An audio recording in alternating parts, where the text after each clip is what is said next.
دوستو کیا آپ جانتے ہیں کہ یہودی لوگ اتنے امیر کیوں ہو جاتے ہیں؟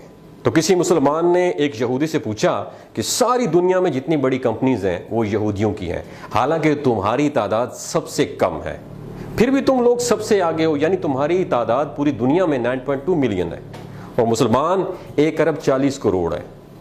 تو آپ اتنے زیادہ طاقتور کیسے ہو گئے؟ تمہاری قوم میں کوئی انسان بھیک نہیں مانگتا۔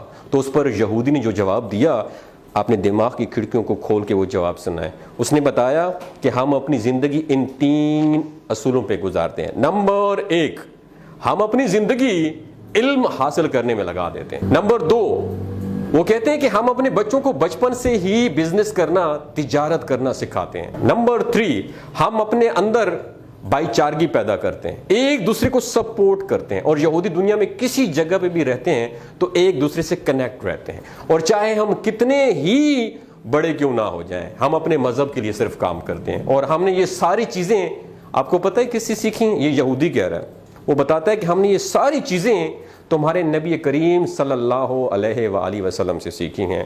اللہ اکبر۔ دوستوں، یہ باتیں آپ کے ساتھ شیئر کرنے کا بنیادی مقصد یہ ہے کہ دوسرے لوگ ہمارے نبی کریم صلی اللہ علیہ وآلہ وسلم کو فالو کر کے کامیابی حاصل کر رہے ہیں، اور ہم مسلمان ہیں جو کہ دنیا والوں کو فالو کرنے میں لگے ہوئے ہیں۔ تو کامیابی چاہتے ہو تو اپنے نبی کو فالو کرو، دنیا میں بھی کامیاب رہو گے اور آخرت میں بھی کامیاب رہو۔ تو کہنے کا مقصد یہ ہے کہ ہمارے نبی صلی اللہ علیہ وسلم نے فرمایا تھا کہ تفرقوں میں نہ پڑو اور رسی کو مضبوطی سے پکڑو۔ آج ہم تقسیم ہو چکے ہیں، ہم سنی ہیں، ہم شیعہ ہیں، ہم بریلوی ہیں، ہم دیوبندی ہیں۔ اس تقسیم نے ہمیں توڑ کے رکھ دیا، ہمیں قوم نہیں بننے دیا، ہمیں امت نہیں بننے دیا۔ وجہ کیا ہے کہ ہمارے ریموٹ کنٹرول کہیں اور سے آپریٹ ہوتے ہیں۔ ان کا بیسک بنیادی مقصد یہی ہے، ڈیوائڈ اینڈ رول، ان کو تقسیم کر دو اور ان پر حکومت کرو۔ دوستو، بات کرنے کا مقصد یہ ہے کہ ان کے 3 فالو جو ہے نا، وہ ہماری اسلامی تعلیمات سے انہوں نے لیے ہیں۔ یہ بھائی چارگی کو اپناتے ہیں، ہمارے اندر بھائی چارگی بالکل بھی نہیں ہے، ہم بالکل بھی ایک دوسرے کو دیکھ ہی نہیں سکتے۔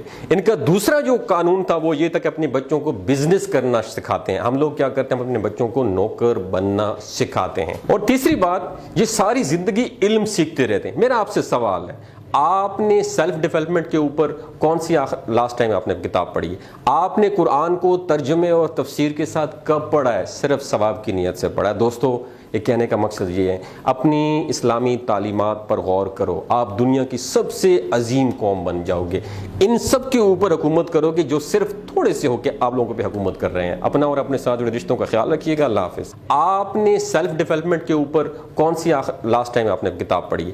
آپ نے قرآن کو ترجمے اور تفسیر کے ساتھ کب پڑھا ہے؟ صرف ثواب کی نیت سے پڑھا ہے۔ دوستو، یہ کہنے کا مقصد یہ ہے، اپنی اسلامی تعلیمات پر غور کرو، آپ دنیا کی سب سے عظیم قوم بن جاؤ گے۔ ان سب کے اوپر حکومت کرو گے جو صرف تھوڑے سے ہو کے آپ لوگوں پہ حکومت کر رہے ہیں۔ اپنا اور اپنے ساتھ جڑے رشتوں کا خیال رکھیے گا۔ اللہ حافظ۔